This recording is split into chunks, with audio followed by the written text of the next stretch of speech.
Okay, good evening guys. Before we get started as always, let's do the customary instant poll. Let's check everyone can hear the volume correctly. It's on your screens now. Let me know if the sound is perfect, too loud or too low. Standard setting, so it should be fine for everybody. Okay, majority of people are saying perfect so far. Alright, that's good enough for me. Okay guys. So we're going to continue with the Trade for Life course tonight. We've gone through the idea of why we need a trading plan, what a trading plan consists of, and all the different elements. We're starting to build up from the fundamentals to the technicals of how we get this complete trading plan, this complete approach to trading. So if you're new to the course tonight, you can go back to that link there into the archives, and you can select the previous recordings of the Trade for Life modules 1 and 2, 3 and 4, 5 and 6, from 7 and 8 now. So the penultimate webinar tonight. We've got one last one, and then we'll be starting a brand new course called The Art of Trading. I'm still going to run the Trade for Life course, but The Art of Trading, I guess, is like the next step forward. So quite an interesting look into the relationship between institutional style trading and the aspects of how professional traders trade, how they risk, how they manipulate risk based upon the retail kind of sentiment. So all these things that are quite interesting. That again, I've had different kind of insights into, into over the years. So before I start, as always, remember I need to read the risk warning that spread betting and CFD trading carry highly risk or capital, resulting in losses that exceed your initial deposit. They might be suitable for everyone, so please ensure you fully understand the risks involved. Now, the information and comments provided here under no circumstances are considered or an offer to invest. Nothing here constitutes investment advice. The information provided is believed to be accurate. The data is produced. Get education only. Content of the webinar is personal opinion of the moderator, not intro.com. Content is not constitute financial investment or tax advice. Intro.com does not accept any liability of the content and comments made during the session. So we're going to go over tonight. Well, who are the key speakers? What is economic figures? What is economic data? I think a lot of people are getting spooked by the markets right now because so much is going on. We've got the worries over Greece that remain. We have the problems with the ECB bringing in more quantitative easing. All the chatter, all the talk about interest rates. When will they go up? It's kind of chicken and egg type thing. We know they're going to go up at some point, but when's it actually going to happen? All the other things we can talk about from a fundamental standpoint, anything to do with inflation, anything to do with growth, all the figures that are coming out of the global economy. It seems every week we're fixed, then we're broken again. It's a strange old set of markets out there, but we have to understand what's being listened to by the traders, the people that actually move markets. There's no point in listening to necessarily market commentators or people that just have an opinion. People that have an opinion generally don't trade. So I've been posting a lot of things on my Facebook, Twitter feed. I've been trading the markets pretty much every day for the last 2 or 3 weeks. Made about $3 grand. Nothing amazing, but again, just jumping on for trades, getting in, getting out, like all the things I teach in the Trade for Life course. Had a big loss on the Nasdaq. I thought I'd pick the absolute bottom, but I was trading fundamentally. Didn't pay attention to my key levels. Lost 1,300 quid in a trade, and then spent the next 23 trades getting all the money back, and I did. But again, it goes back to all the things that I keep teaching you. If you've had a big down day, cut your size. I was trading £20 a point, so I went back down to £3 a point, made my money back on that size. Didn't try and make it back in one trade, made it back in a series of trades. So everything I'm telling you is real, because I've done it for years. I've taught people for years because it works. And again, a lot of these things, there's nothing especially brand new I can bring to the table with trading. It's hard. It takes a long time. There are very few shortcuts, I'm afraid. And the Trade for Life course is a good introduction and good key building blocks and elements that you can take away and use in your trading. But again, if you don't put the effort in, you don't come up with your own trading style, your own trading plan, and your own way of interacting with the markets, doesn't matter what I tell you, you will lose your money. Then we're going to go through things that are dovish and hawkish. So very much like bullish and bearish. When we're talking about key speakers, economic data, they're referred to as dovish and hawkish. So generally just means good or bad news. There's nothing out of the ordinary there. And then we have to understand what figures and comments actually move the markets and we should be trading. We're going to have an absolute key example of this on Friday. I'll be trading non-farm payroll for the 45th time, whatever it is, and I've only ever lost twice. Not because I'm the world's best trader, but any stretch of imagination. We're just prepared. We understand what the figure could be. We understand what the markets could do, and we trade accordingly. Then how do we position ourselves to make profitable trades around data and key figures? Well, it's a difficult one, isn't it? Because you have to be there for the figure. You have to understand all the elements of the game. And that's what we'll go through tonight. So key speakers. Who moves the markets? Well, to be honest, the most powerful person in the world, pretty much in economic terms, is Janet Louise Yellen. So it was Ben Bernanke, the guy that famously came up with quantitative easing, and his rationale for saying that it should work was, well, in theory, it's a good theory. It should work. That was it. That's how he sold the quantitative easing to the US government. So obviously we've seen Mario Draghi get on board. He's now doing his 60 billions worth of asset purchase and quantitative easing into the EU. Again, it's sending the markets higher. We're going to hit that 7,000 in the FTSE. DAX making new highs today. S&P on the highs as we left it. So it's doing something. How long it's going to hold the markets up for, I really don't know. Printing money to get the average person out of debt and countries out of debt by creating debt doesn't really seem a very logical way of doing things. But I don't know. It's got us this far. We all seem to be relatively happy, and the markets are moving. As long as the markets are moving, we can make money. So I guess in some respects, we have to just take it as it is. So Janet Yellen is the chairman of the Fed. So anytime you hear the Federal Reserve mentioned, Fed, that is the governing body that does all the policies for the U.S. government. So she really oversees it. She's the governor. She's the main woman. The main man. And anything she says is jumped on by the market. So very, very important. Anything she says to do with rates, anything to do with the state of the economy, growth, jobs, anything, absolutely anything, because she's the key policy maker. Anything that comes out of Janet Yellen's mouth is going to be acted on upon the markets, be it if it's scheduled release or unexpected. And generally, the unexpected comments make the most difference because the market is not waiting for them. They don't know. So when anything comes out, famously, it was John-Claude Trichet from the ECB about price stability. But I'd say anything now from Janet Yellen that will give a heads up about rates, moving on the word patience when it comes to like the Fed statement about interest rates. Once they remove the word patient, means that they could be moving on interest rates sooner than people think. I mean, it's generally anticipated third quarter of this year, maybe first quarter 2016. I guess if you've got a mortgage that's 25, 35 years to run, what does it matter? Interest rates are going to go up. They're going to stay up for a long time. It's just cycles. So Janet Yellen will be the person that makes this happen. Then we got Barack Obama. So like him or loathe him, I'm a bit indifferent to be honest. If he speaks, yes. If he speaks, it's going to be something to do with declaring war or something major. He's the figurehead. So don't really kind of pay too much attention to what Obama says, in all fairness, unless there's something major coming out that we're going to invade Iran or Tehran or whatever it is, whatever was next on their target. The markets won't really pay that much attention because it's just for the news. It's just for the media-hungry news. It's not for the traders. Traders only look at policymakers, really.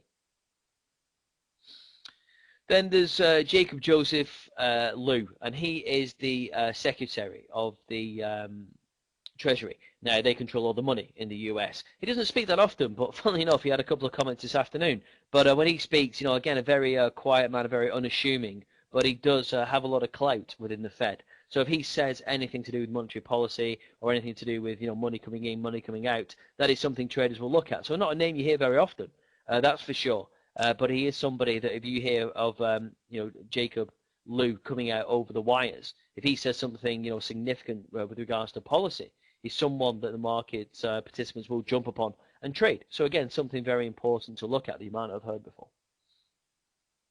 Then we've got good old Warren Buffett, one of the richest men in the world. Net worth 73 billion quid. Yeah, not too shabby that. Won't mind being a pound note behind that.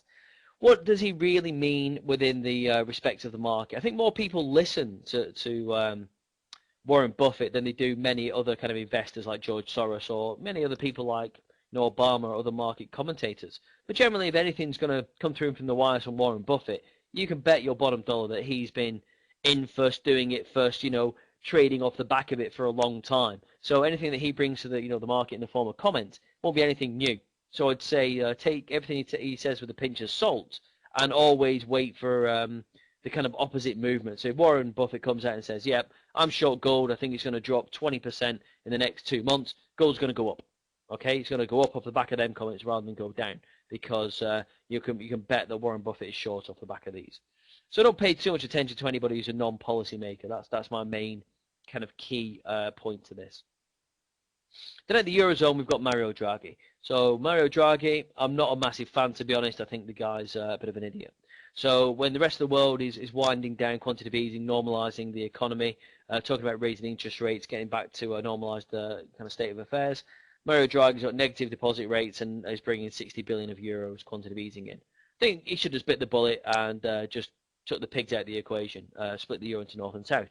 But he doesn't want to do that. He's taking a calculated risk, which all quantitative easing is, and we're going to have to see. I mean, he's from, he's from the big players. He's from Goldman Sachs that just know how to make money. He was the managing director of Goldman Sachs, so he knows how to make money. But printing money is not the same as making money. So I'm very disappointed he's not actually brought anything more interesting to the table than the quantitative easing. So unfortunately, it looks like his hands are tied. He's been one step behind the US every step of the way, and I think it's too little, too late. So yeah, I mean, what do we really expect from him? I guess not that much. But if he says anything, generally pick your ears up. It's going to mean something. The real powerhouse is this lovely lady, Angela Merkel. So basically, she's the money. She's the money. She's the one that's funding everything in Europe. So it's simple as that. So been highly respected in politics for a long time, and really, for whatever reason, love or hate her, she's been around for a long time, and the Germans love her. So as long as the Germans love her, then we're going to get support for the euro. I would say dark days when Angela Merkel steps aside, because she does have some enemies. So I think a lot of the austerity that we've seen in a lot of Europe is pointed at Angela Merkel, but there's a lot of hardship in Germany as well. I mean, Germany's still quite affluent, but a lot of people have had to readdress their style of living, and to be part of Europe and to keep funding Europe, have had to stump up a lot of cash. So a lot of changes, both political, social, and economic, brought in by Janet Yellen, and not quite sure the reasons why, to be honest. They seem to believe heavily in this Europe and being unified. I just think that Europe's too complex, too complicated. You can't make German people act like Italians. You can't make Italians act like Greeks. And the fact of the matter is, it just seems to be we've got this whole disillusioned generation that are just watching their parents, have spunked all the money and spent all the cash, and they're left with nothing, and nothing to kind of aspire for, nothing to aim for, and that's a pretty sad existence. So how that's all going to pan out, I don't really know. But in trading terms, if Angela Merkel comes out in the wires and says anything, it's pretty much more powerful than Mario Draghi, to be honest, because Mario Draghi's kind of showed his hand to the market. And really, what we're going to expect for to see, nothing really from now on. He's got to stick with quantitative easing until it works, or the euro goes bust. It's as simple as that. So in the UK, we've got good old Mark Carney. I thought Mark Carney was going to be a bit of a break of tradition, a bit of a fresher. Turns out it's just like the rest of them, isn't he, really? Had every chance to break the old guard. He was the first foreigner, brought into the Bank of England, for something like 180 years or something daft. And really, what has he done? Nothing interesting, to be honest. Nothing interesting at all. He's kind of been very cloak and dagger about rates. He knows that there's a London housing bubble. He knows there's a UK housing bubble. He knows that there's £1.2 trillion of the debt. He don't know anything that we don't know, to be honest, but he's still sharking around what he's going to do with interest rates. And we all know he's going to have to put them up, and it's just a matter of when. His hands are tied by the election. First and foremost, he's been told to keep the interest rates off the agenda until one party gets in play. So third, fourth quarter of this year, interest rates will be back in the news, and they will go up. And once they go up, they're going to normalise, be anywhere between 2 and 4%. And that will happen over a period of 2 years, 3 years, 5 years, 10 years. It might be 10%. Who knows? Nobody knows. Mark Carney doesn't know, that's for sure.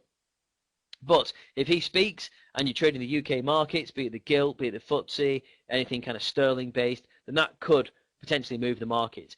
Remember, it's only the US stuff that moves all markets. European stuff, European markets, UK, unless it's something completely, off the scale, and that doesn't happen very often. So if you're going to trade UK figures, then I would generally stick to things like the GDP, Consumer Price Index, Retail Sales, and PPI.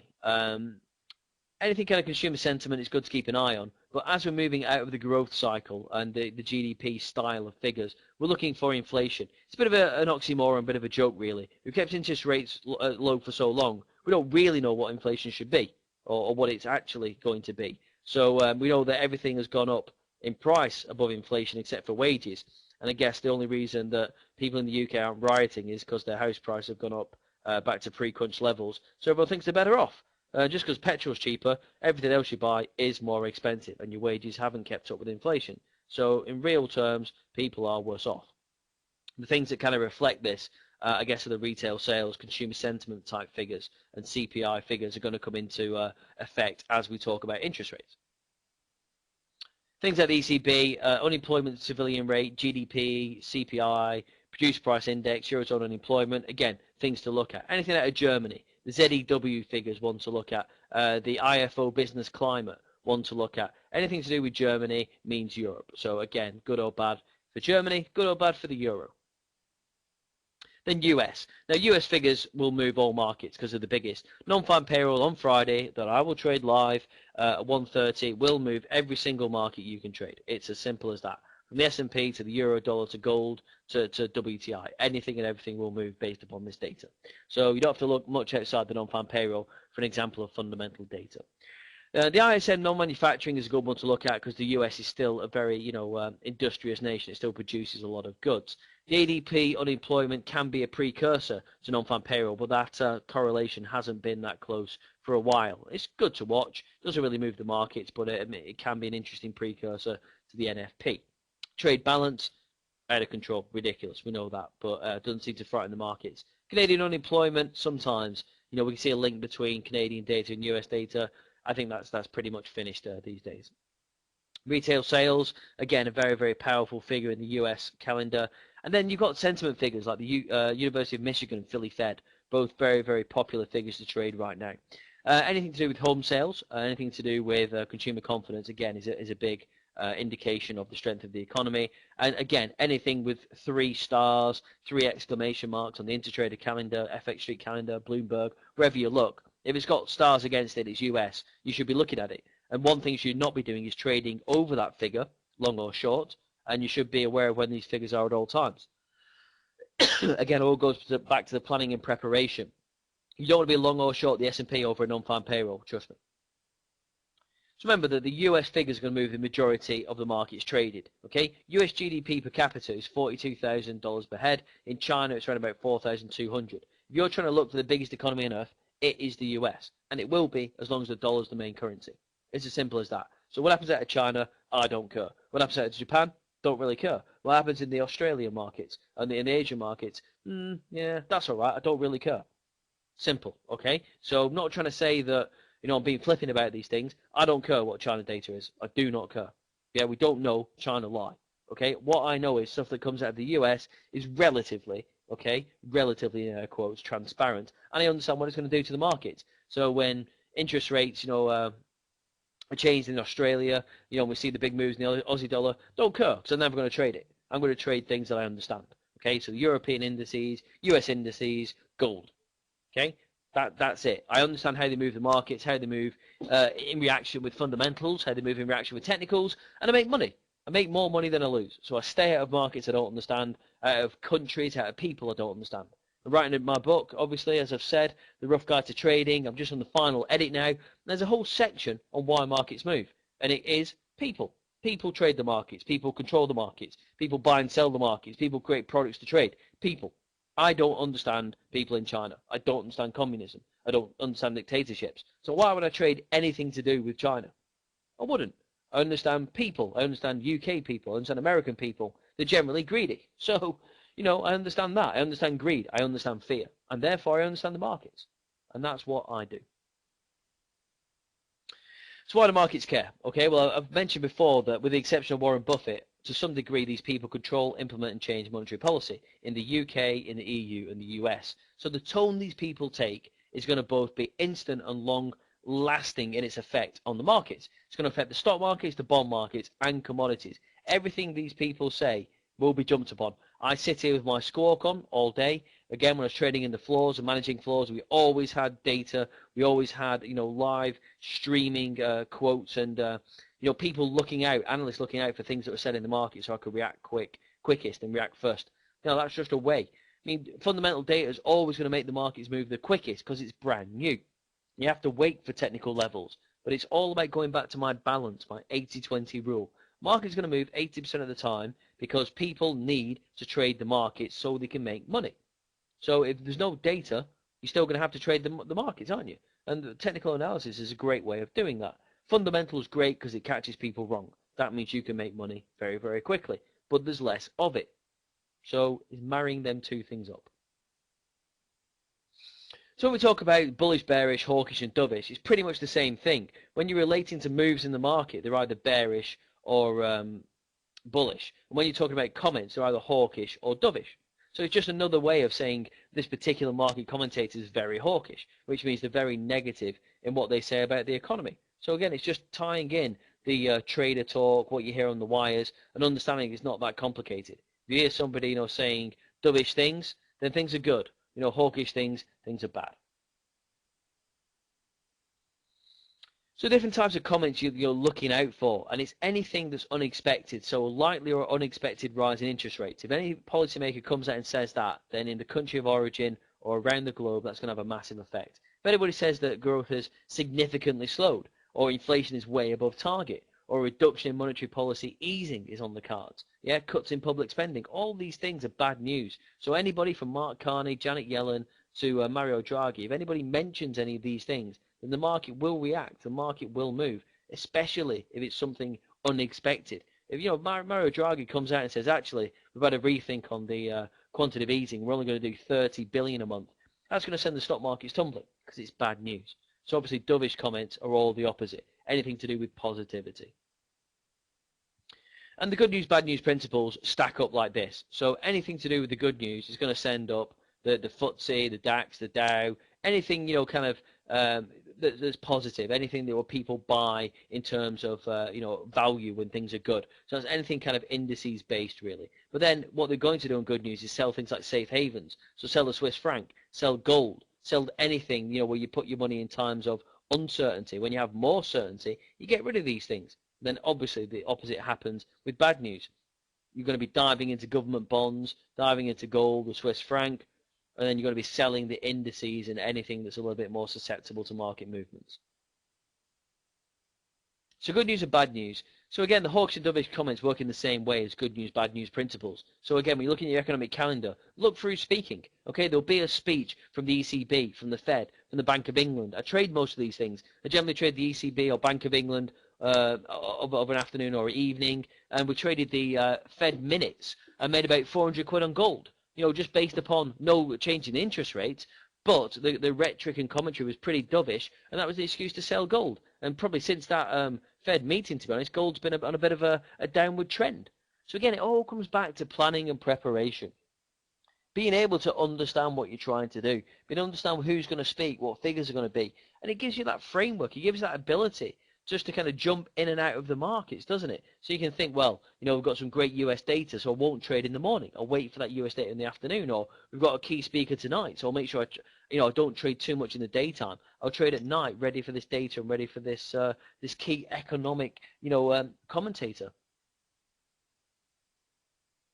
So again, when you're planning your day or week, all these things are going to be released, and it gives you this framework. And again, one thing that makes me laugh about traders is that they're sat there all day, doing nothing, just charting and thinking that's trading. It's not. A lot of the time, real trading, is just sat on your hands. Okay, so waiting for something to happen. So you can watch the market and go, right, well, I'm not entirely sure, what market's going to be best here, so I'll watch the euro dollar, I'll watch the DAX, I'll watch some gold, and you wait. You wait for the technicals to marry up with any fundamentals. You wait for the kind of right setup, the right figure, and you can watch a market go 100 ticks up in a straight line, but you want to sell it. And then you wait for it to go 100 ticks up in a straight line, you wait for that momentum to turn, stop, and you sell it for 20 ticks. But you make 20 ticks. So it doesn't matter that you missed a 100 tick up move. If you've made 20 ticks waiting for that out of the profit taking and the reversal, then that's trading. It doesn't matter how you make money, guys, as long as you have more in your account than when you started. That's all that matters. Trading is just a game, and the money is a way of keeping score if you're winning or not. That's it. There's not much to be said about being right in trading. Generally, people with the right opinions lose money because they get married to trades. Anyone can look at a chart and say, right, of course that's going to go up, but then you buy it all day and lose money. Trading is about being right, okay? Yeah, being right at the right time, not having the correct opinion. Yeah, getting tied to your fundamentals, getting tied to an opinion, getting tied to being right isn't that important in trading. What's important is getting in and getting your money out, getting your profit out. And people forget that. People get too cocky, think they're more important than they are. Lads sort the mates down the pub. Well, yes, I knew the euro was going to do this, going to do that. Don't care. I'm sat here. I make money every day. Don't care if I'm right or wrong. I can be lucky sometimes, but I still make money. I'm not interested, in particularly being right. I want to be right. I'll go and ring up Bloomberg or Reuters and tell them what's going to happen.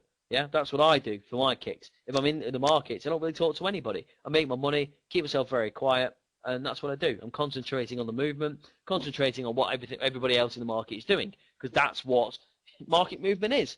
Yeah, being right is massively overrated. So things you need to check, all about the US figures. So remember, the big US figures will move all markets. Check the times, GMT, BST, +1, all that kind of stuff. Generally, US data comes out 1:30 London time. That's all you need to know. Okay, simple, should be in your mind. Check the relevance to your market, especially if you're trading commodities. Check the importance, and again, some things will move the markets unexpectedly, but have a rough idea. It's not hard to go back in your charts to a non-farm payroll and see how much the 15 minutes after the data was released moved the markets. Try and get a gauge. Again, these things you can Google. Everything's there at your fingertips. Don't spend your times, wasting it, reading the FT. FT's old news. Okay, read things that are current. Have some Twitter lists. Read Bloomberg. Read, the insights. The market commentators you trust. People that are posting on blogs. This is where the information is freely available. Okay. So how you can position yourself for an economic data and key speakers is pretty much the same. There's only 3 ways I know of trading any kind of data, and that's taking a view prior to the market release or announcement, putting orders in outside the range, or trading the actual release or comment. So I only ever do option 3. Okay, I don't work orders in the market, never have done, never will do. I don't trade before the figure, have done in the past. I've made just as much money as I've lost. I don't really think it's a viable way of trading. I don't see why you would. And for every time that you're right, there'll be 2 times that you're wrong. So it just doesn't really make sense to me. So you're going to take a position prior to the market release, then number 1, be prepared. Only trade if you've got a strong sentiment. Do you know more than the rest of the market? Very unlikely. Have your stops in place, calculate your risk exposure, and understand what's going to happen if you're wrong. If you are wrong, get out. Don't wait. Don't try and massage the position. Get out, because you're always going to lose more. And the one time you don't and you get it back, there'll be another 10 times you lose. Done it more than you have, watch more people do it than I have, don't do it. Okay, just don't do it. Simple. 14 years experience of doing these things. If you're wrong, get out. You're going to make more money in the long run. And have an exit strategy. If you do catch the right side and you do get it right, get some profit out. Okay, get it out early as well. So we've taken a short position prior to the release. We can see in this example that it's not all doom and gloom. It's not the end of the world. If you're getting short towards the top of the range, upper Bollinger Bands, data gets released, then if the data is worse than expected and sends the market down, you've got a chance of getting out. So you've got a chance of getting out, if you're trading the top of the range, even if you're wrong. But again, you shouldn't be trading mid-range or, again, trading in the opposite way of the direction of they think the market's going to go. So if we're top 10, we're coming down anyway towards the highs, and you want to go short and you think it's going to add to your position, that's a calculated risk. But as I said, your margin is tiny, so I would not try that. So working orders. So generally what we're doing is doing our research. So we're trying to get that elastic band theory. So as the market releases the data, market's going to shoot up or down very, very quickly. We're trying to get filled on upper ends of resistance or lower ends of support. Let the market get back to parity very quickly and take our profit. So we're trying to work orders around them key technical highs, them key points of resistance, support, all the things you'd have on your charts on a daily basis. So again, working small amounts of orders to try and get filled quickly and get it out. One thing, right? Don't put your orders too close together, okay? Don't stack the order book too wildly. Try and have a bit of bias, again, try and spread them out and try and think, well, I want to sell high, I want to buy low. Don't just have orders in for the sake of it. And take them out. Yeah, another thing. Once you've done with the first 15 minutes of volatility, take them out. Don't wait for them to be hit again in the future, because the market will be trading differently based upon the sentiment of the released data. So again, what you're trying to do, you're trying to get these low points. So if you've got bullish stance and the market quickly, snaps down, you're trying to buy back at these low points, letting it get back, buying in for a positive average, trying to get out of the high points of the market. So letting the market swing down, okay, get some low points, get filled. These are minute candles. Just wait and get out of profit, get out of your average points, get out of your target points. So 15 minutes after the data's released, you want to be getting out. You don't want to be hanging on to your positions. So trading the actual data is the best way of trading, okay? So I've traded 40 odd non-farm payrolls. I've only ever lost twice, and that's doing it this method. So what we do is we wait. Don't jump in. There's going to be just as much volatility in the 15 minutes, half an hour after the data is released than there will be in the first minute. The first minute is meant for the big boys, direct market access, hedge funds, traders, banks, etc., etc. If you try and get involved in that, you're generally going to lose money. So let the first 5-minute candle print. That's my advice. Let it close. Then we're going to trade a Fibonacci, continuation or reversal based around the 50% pivot. Not going to make it too complicated. If the market has an initial 50 tick spike upwards, comes back 25 ticks, doesn't go any lower, we're going to buy it, expecting it to make a new high. Simple as that. That's what we do. So we link all this back into your trading plan. And again, it's essential to integrate some of these points into your trading plan. And we understand that key figures, speakers, these fundamental things are all important within the market. You don't have to just focus purely on the technicals or the fundamentals. But then likewise, you can't discount them. You cannot trade purely technically and discount fundamental information. You can tell me, anybody here today can tell me that they can, and I will tell you, you can't. Because what will happen is one day you'll be trading technically, you won't be listening to the fundamentals, the market will move 50 ticks in a straight line, you'll average in, then it'll move 250 ticks in a straight line, and you'll blow up your account. So you might only be wrong once in the entire time of trading technically and being very, very consistent, but that one time will blow you up, and then you'll clear out your account. Okay, it's as simple as that. And if you just bring a little bit of fundamentals and technicals into your play, and I think the right proportion is 80-20. If you do have a little bit of that fundamental knowledge and listen for the key speakers, tone of the market and the data, you might not make any more money, but you'll certainly lose less money. And it's simple as that. I was listening to a guy that works for VectorVest, traded for 30 years, and he was saying the very same thing. You know, he had 80% winning ratio, he brought in the fundamental view, and he's now up to 90% winning. So simple as that. You know, these rules are just brought in from years and years and years and years and years of doing these things. So years of listening to people like John Cortrice. You know, years and years of trading non-farm payrolls, trying to guess it wrong, but still making money. All these things. Do you know what I mean? It's all about controlling the downside. Making money is difficult in the markets. Losing it is quite easy. So if you take care of the losers, the winners will look after themselves. It sounds old. It sounds boring. It sounds simple. But again, if you want your trading to be, you know, exciting, it sounds old, it sounds boring, it sounds simple. But again, if you want your trading to be, you know, exciting, you're in the wrong game, to be honest. It's exciting because money's involved. If you didn't have money involved in trading, nobody would do it. It isn't very interesting. And to be good at trading, you've got to strip the emotion out, and that makes it relatively boring. I know, difficult. I know, I don't know what you want me to say. It's a difficult world out there. And if you could be very, very stoic, very robot-like, but also take into account the fundamentals and technicals, you'd make an absolute ton of money. But we're human beings, you know, we're very fragile, you know, we've got egos, we don't like being wrong, we get frightened when we lose money, and that's just trading. The market's the most efficient thing in the world to bring out fear in people. So if you're unprepared and you're fearful, then you will lose money, because the market will hunt out your stops and make you think you're wrong, even if you're right. And that's just the way it goes. So we can look at any kind of key speaker. We can look at any you know, major news commentator from the Fed, from the ECB, from the Bank of England. It's all there. They're already always scheduled of when they're going to speak. And if you do hear anything unannounced, then that's when you have to jump on it, because if you're not expecting it, then the market won't be expecting it. So mental preparation. So trading psychology is a difficult thing. A lot of people know that it's important, but a lot of people don't know how to go about it. I'm not going to get all kind of Sigmund Freud on us about this kind of stuff. You know, there's loads of stuff about people, you know, in the city on these massive bonuses, champagne lifestyle, mountains of money, blah blah blah. It's true. It's all true, absolutely true. But there's few of them. You know, they're few and far between. And why are they few and far between? Well, because the guys at the top that control all the money are smart. They're smart, but also can control their emotional intelligence. The mid guys that are just making the money are generally thick. I don't mean, you know, kind of, you know, thick, just, you know, just not massively intelligent. They're not quants, you know, they're not scientists, you know, they're not mathematicians. They're just guys that understand the markets. So they understand that money makes people frightened, and they jump on that.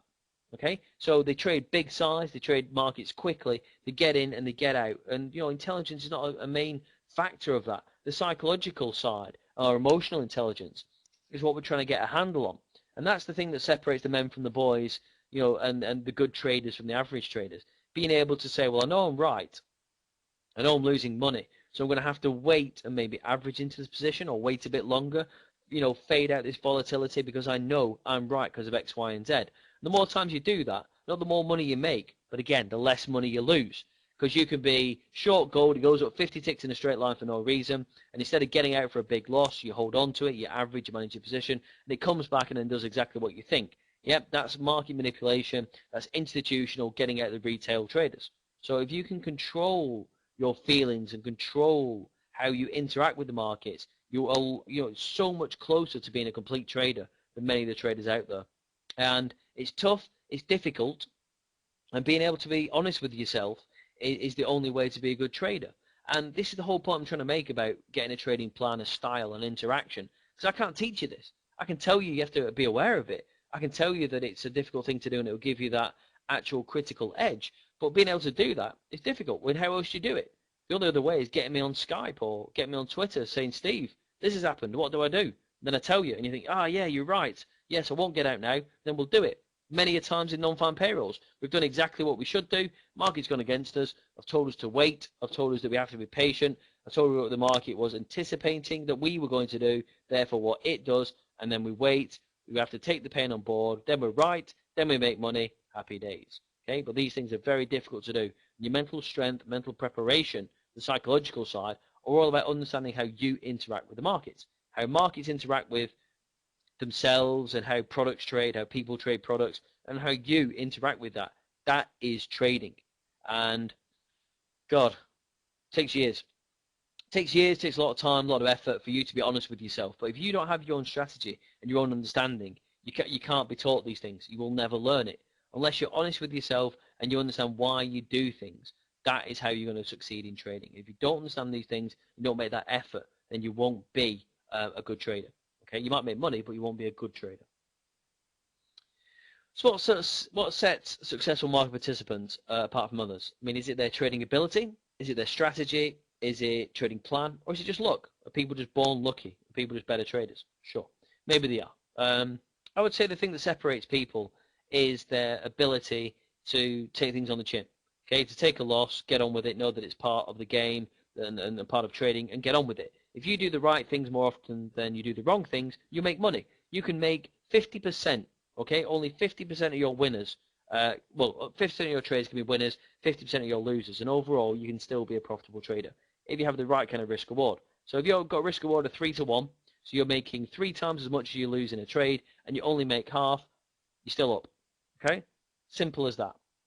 What you have to understand is trading's a marathon, not a sprint. You can't make a fortune in one trade, therefore you can't lose a fortune in one trade. You have to make little bits of amounts of money out of each trade. Like today, typical example, I was jobbing away, £200 here, £100 there, made about 1,000 quid by the US Open, then thought, I'll just trade some gold, lost 400 quid. So, 40% of the amount of money I made in that day, I just give away in about 15 seconds by trading stupidly. The trade was right, the trade came down and went in the direction I thought, but because I just wanted to kind of get out and didn't want to take, that loss on board, or didn't want to see too much of the money I'd made eroded, I let that cloud my judgment. So I got out for a loss that I generally wouldn't have taken because I would have managed it and I would have known that it was just a blip, because I let my kind of money eyes, get on it and think, well, be sensible, Steve. You've done 25 consecutive winning trades. Don't let this one wipe out all your profit. And then you end up getting out for a loss. And the second you get out for a loss, the market does exactly what you thought, and you shouldn't have took that loss in the first place. That momentary lapse in concentration, that momentary lapse in trading a bit too much size, being a bit too, cocky because you're on a good run, means your money goes. And it happens to the best of us. It happens to everybody. So not letting yourself get, cocky, not letting yourself lose that focus, and not taking it for granted that you might have had, 20 easy trades, the market's doing exactly what you thought, then you have that one bad trade where you're a little bit off guard, and bang, the market takes 40% of your money. Thanks very much, Steve. Yeah? So you have to get back on the horse, trade that smaller size, and grind it back and make that loss back in a few trades, and go on as you were. So keeping your discipline. Again, that's exactly the point I was trying to make then. Keep your discipline. If you're making your money all day on £3 a tick, then you suddenly go to £20. Why? Okay? What's your thinking behind that? If you don't keep your discipline and you start trading 2 or 3 markets at the same time, what's your chances of being right on 2 or 3 markets at the same time if it's just technical trading? Very, very few. Okay? So the discipline, being able to make yourself stay out of trades, being able to make yourself keep your size small when you're just trading and you're just having that kind of urge to go a little bit bigger, or that urge just to kind of have a good old smasher trade, All these kind of things are things that are going to save you money. By being disciplined, by being respectful of the markets, and knowing what you're trying to achieve, your goals. Okay, so I'd made my target for the day, and then suddenly, you know, I was £400 off that target. So what do? Do I try and chase that £400 back so I can be on goal? Or no, I don't. I leave it. I wait till tomorrow. I've had a good day. I'm still massively up. Wait till tomorrow. See what that brings. Don't start trading late at night when the volatility is low, trying to make that money back. It's gone. So you're going to have to make it back the next day or the day after. That's discipline. That's trading discipline. Trading when the markets are moving and you don't understand and staying out, that is discipline. Trading when the markets are moving and you don't understand, that is punting. That will cost you money. For every time you make money, it's probably the worst thing you can do. Because you see it again, you do it again, and you'll lose. And you'll probably lose more money than you made. So discipline is all about staying out and waiting for the right opportunities. You have to be confident, and the confidence comes with preparation and doing things over and over again. So you keep doing the right things over and over again, you're going to be a confident trader. There's nothing worse than an unconfident trader. You scratch trades, you get out for trades too early, you take, trades on in the right kind of way and then get out for a minuscule profit instead of letting it run. All these things, happen to the best of us. It's all about confidence. So confidence comes with being prepared, doing the same things over and over again that make money, stopping doing the wrong things. Sounds obvious, but it isn't. Okay, if you lose that confidence, you have to get it back, and you get it back by having winning trades. Winning trades are easier on smaller size, and getting trades on side are easier with smaller size. So if you've had any kind of confidence, or any kind of shake to your confidence, cut your size down. Okay, and if you don't make as much money, that's fine. It doesn't matter. A, you won't lose as much money, and B, try and get that money back in a gradual, sustained manner. As I said, that 1,300 quid, hit that I took on the Nasdaq took me 24 trades or something, and I averaged about £120 a trade. Had some like smaller wins in that, but I had 22 consecutive winning trades, something like that, to get it back, and they were all relatively small size. So I let them run, got that money, didn't take on much risk. Then from there, went on to make more profit. It's just the way it works. So don't look at each trade in monetary terms. I mean, this is the psychological side kind of kicking in now. If you can't deal with being onside or offside significant amounts of money, or even small amounts of money, then don't look at it in money. Look at it as tick value or percent of your account. That way, it's more like being in a casino. If you're chucking around, yellow chips and red chips, you don't really know they're £50 or £25. It doesn't matter. There's chips. And if you're working in percent of your account, you know where you stand. Suddenly, if you're £1,000 offside, you don't like it. If you're £1,000 onside, you do like it. But that, again, is the psychological side. So a tip for dealing with that is just to look in tick value or percentage of your account. And I guess the other main thing is don't sit there babbling away to yourself like a lunatic, but ask yourself questions in your head.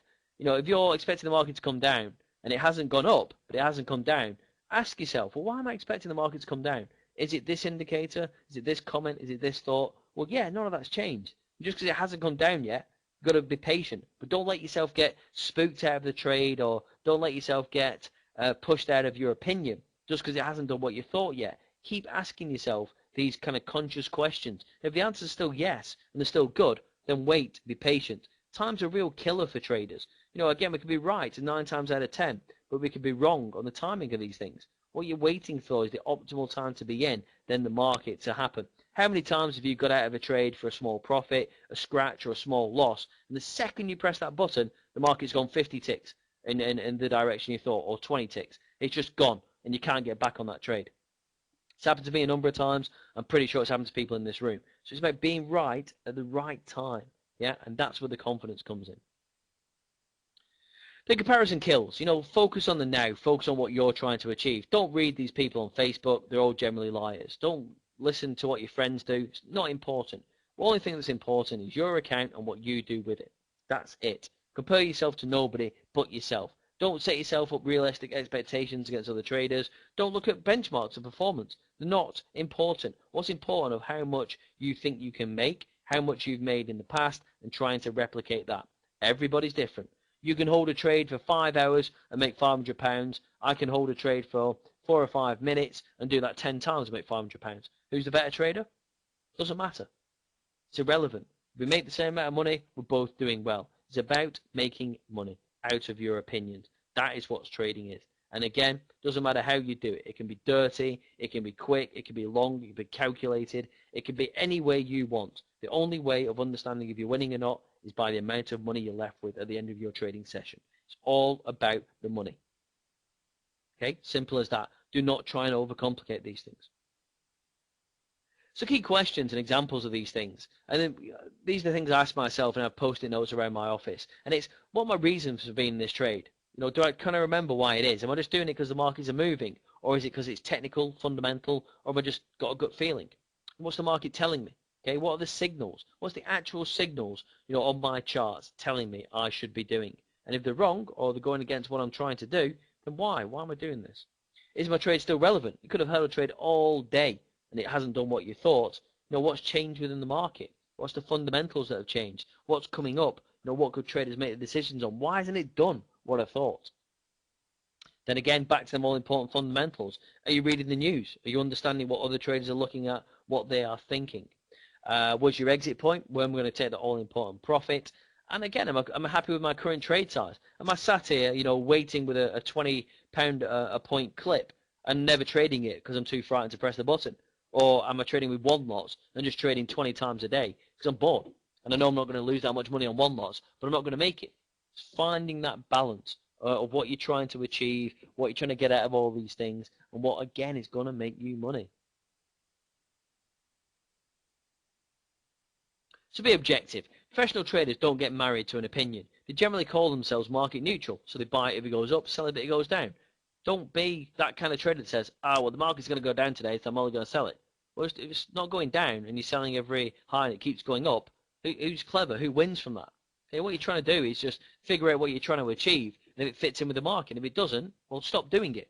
Yeah, you're not bigger than the market. And again, you get no prizes for being right. You only get prizes for being right if you rise at the right time and trade it the right way. So saying the FTSE is going to go up to 7,000 like I have, well, that's great. But, you know, unless I'm holding a long-term position, if I keep, you know, buying every high and it goes down, then I'm wrong. But then the FTSE ends up at 7,000 a month time, and I've done 10 grand trying to get it. Well, does that make me clever because I'm right? No, it doesn't. So trading about being right at the right time. So that's about being objective. Only trade markets when it fits in with the opinion, and it's actually doing what you say. If it's not doing what you say, stay out. Keep all of your money. Then your trading edge. As individuals, as people, we generally do something better than the next guy.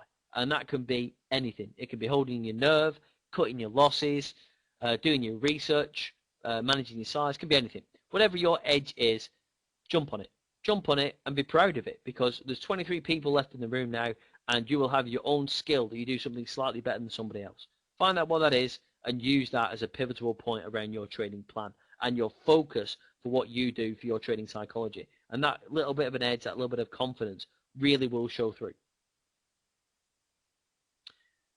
So again, be selective on your trades. You know, don't blow out your capital just for the sake of it. If the market's winging around and moving 100 ticks, but you don't know why, don't just jump in because it's moving. Wait, okay? It's better to be right at the right time and make a small amount of money than be right off luck, because luck is not replicatable. You can't replicate luck. You're either lucky sometimes or you're not. You want to replicate skill, you want to replicate entry, and you want to replicate something that you can quantify.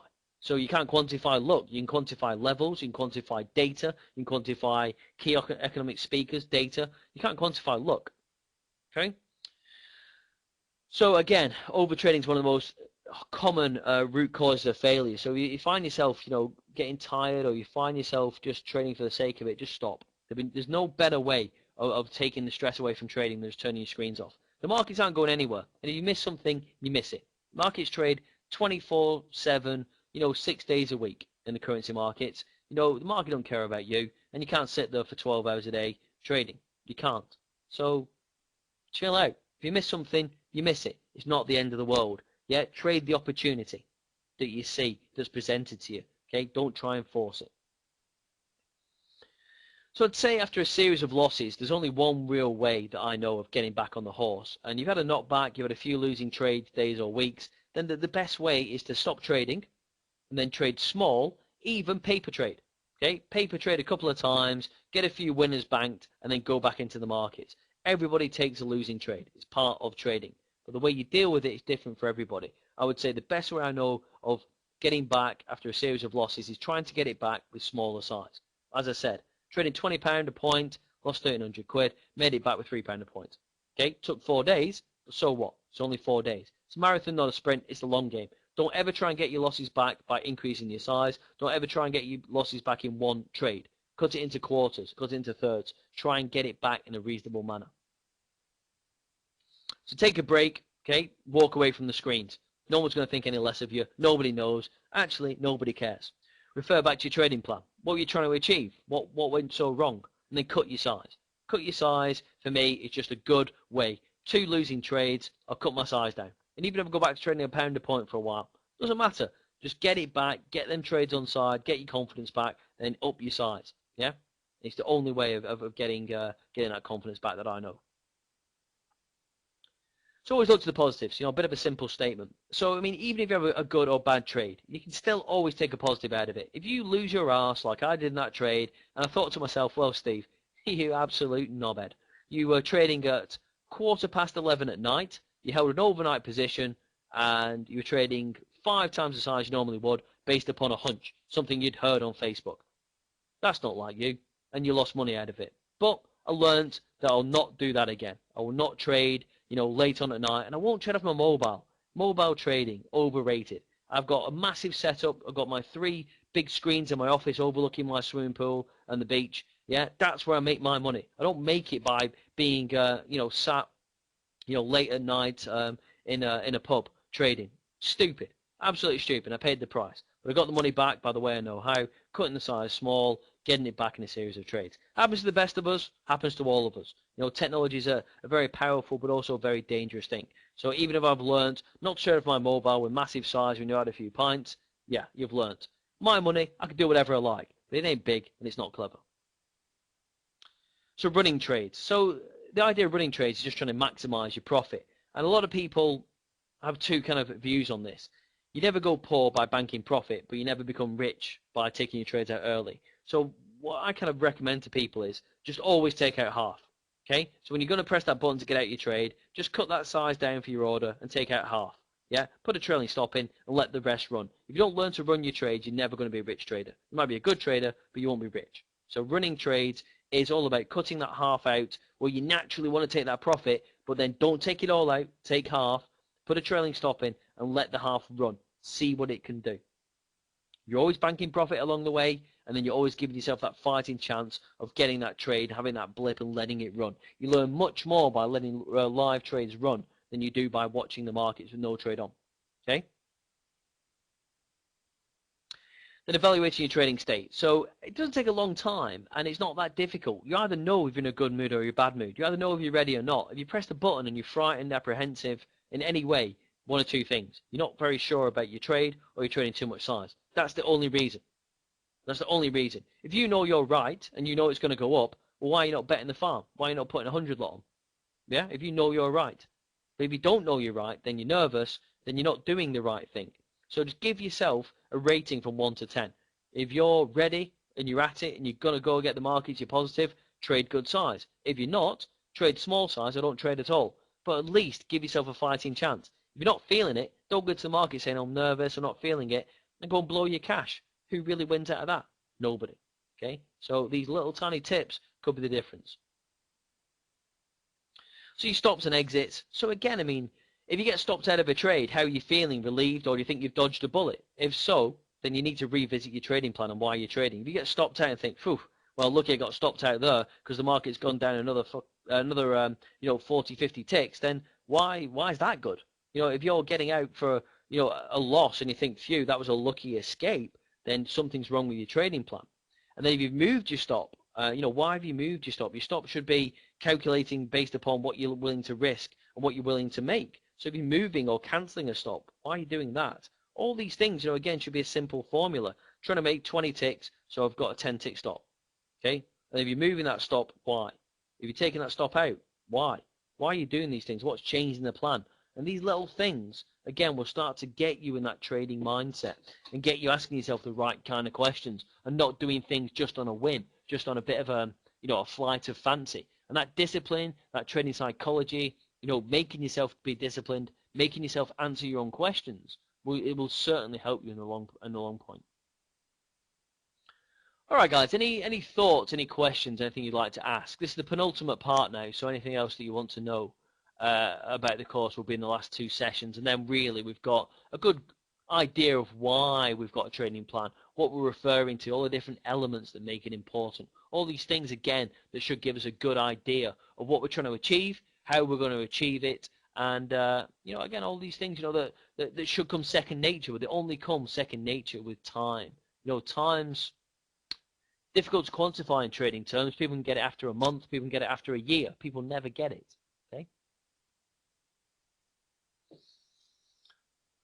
Okay, guys, well, please do join me on Friday for the biggest kind of, trade for life in real time. Because everything I talk about, everything I teach you, everything I tell you is all done in that hour session around non-farm payrolls. As I've said, I've traded a lot of non-farm payrolls live. We very rarely lose money. Not to say that I haven't. Not to say I won't do in the future, but they're good. They're a good example of how fundamentals hit the markets, and they're good, exciting ways of trading and using all the things you've learned on my trading sessions. Okay, Marcus, good question. In a trading plan, do you establish how much to bet on any trade? Absolutely. So I would say that generally, you start off with X amount. So if you want to do £2 a point and you're trying to make £50 and only lose 20, then you've got your risk strategy right there. Okay, so your £2 a point will determine not only how much money you can make, but how much you're willing to lose. So yes, that's the first point, how much you bet on any trade. Mohan, Steve, how important is a trading plan compared with just following a method? Well, I mean, they're one of the same thing, Mohan. I mean, a trading plan can be a set of rules. It can be a whole, long set of different rules, with different elements, criteria. I would say as long as you've got an idea of what you're trying to achieve, and you've got some structure of how you're going to do it, then that really is the plan, isn't it, Mohan? I mean, it's part of the same thing. As long as you've got something to follow and you've got something to achieve and a way of doing it, then you're much better than just opening up your charts and trading for the sake of it, okay? Okay, you mean about dollar amount? Well, I mean, you can trade off the amount you're staking, or you can trade off how much margin each pound or each dollar you're going to stake requires. So again, if you've got £1,000 in your account, then you can only trade 3 lots in the FTSE, for instance. So that margin you need, it determines, what size you can do anyway. If you've got £1,000 in your account, you can only do 3 or 4 lots in the market anyway. So that it tells you, your risk structure and the amount you can trade per point is determined by the amount of money you got in your account. It's a simple equation. You can't get away from that. No, there's no PDFs, Anil, but you can go over the webinar tonight from the archive thing here. Right, Marcus. A mean of trading capital. Do you know the max amount you can lose in a week or a month? Right? It's all part of the same thing, Marcus. Right? If you've got £1,000 in your account, you know how much you've got in your account. Therefore, you know how much you can lose in a day, a week, or a month. It's £1,000. If you've got £1,000 in your account, you know how much margin you've got. So you can trade 3 lots in the FTSE. If you can trade 3 lots in the FTSE, you know how much you can make in a trade. Okay? You can't make £1 million off 3 lots. So you know how many trades you have to do in an hour, in a day, in a week, or a month to make your goals. It's all part of the same equation. That £1,000 means how much you can trade, how often you can trade, what your stops are, what your margin is, and that £1,000, if you're trying to make 10% of your account each day, means you've got to make £100 a day. So you know, going back to your size, how many lots or how many pounds per point you can use, and then how long you have to ride each trade to make that £100. It's all part of the same thing, okay? Your trading capital is how much money you have, therefore how much more margin you have, and then the margin you have determines how much money you can make from each trade. So if you're trying to make 10% of your account each day, of £1,000, you can work out quite easily, of the margin, the lot size you can use, of how far you can run a trade in order to make that £100. You might have to do it in 2-3 trades, but whatever. You know how much money you can make based upon that capital. No worries, good. I'm glad we got there in the end. Steve is asking, is there lack of oil by stock, heavy swings at the moment, or should I tick to more steady swings? I mean, I think, Steve, oil is just it's a crazy one. We've dropped a significant amount of ticks, or a significant amount of money over a long period of time, and Oil's not a good one to trade, to be honest, because every time you get it right, there's going to be a trader sat there with a £100 million account just banging oil around. Oil's inelastic. Okay, we're not driving electric cars. All this fracking stuff is nonsense. Oil's not going down because of fracking. Oil's going to go down because we couldn't control Russia and we can't nuke them. So we just took them off their knees. We just crippled their economy. That's why oil's going down. Oil will be back at $65, $70 in a couple of months.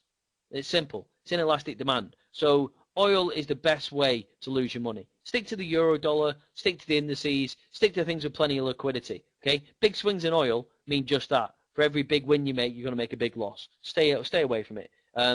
Oil is just too difficult. Andrew, do I use volume? I don't use volume as such. I use volume as in the size of the candles. So if you see a big green candle, you know that it's a lot of buying. A big red candle, a lot of selling. Volume's not that important when you're a spread betting trader. You can't get an individual price. You can't see time and sales. You can't see all the things you can see as a professional trader. So volume's not that important.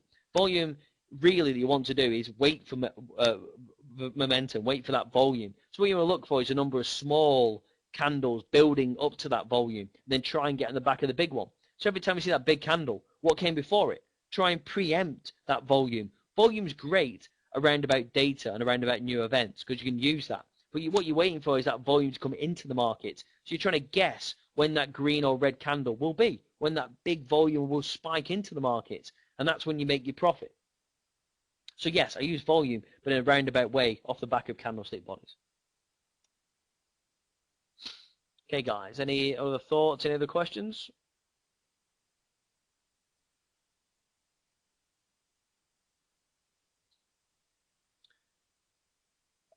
Is a demo account a good way to test your plan and trading? It's a good way of getting involved in the market, Steve, but it isn't a good way of trading. Trading, as I've said, is generally about psychology and emotion. Anyone can press a button.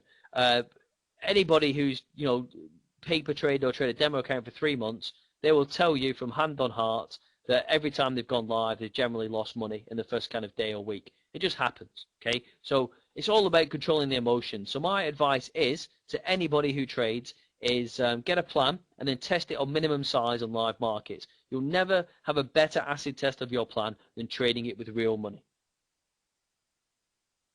Yes, no problem, Mohan. That's what I'm here to do. I'm here to help you. So again, the best example of seeing all these things put together will be at the non-farm payroll at 1:30 on Friday. Okay, so I'll put all the fundamentals, all the technicals, all the psychological, everything together in that short space of time, and that's what trading is.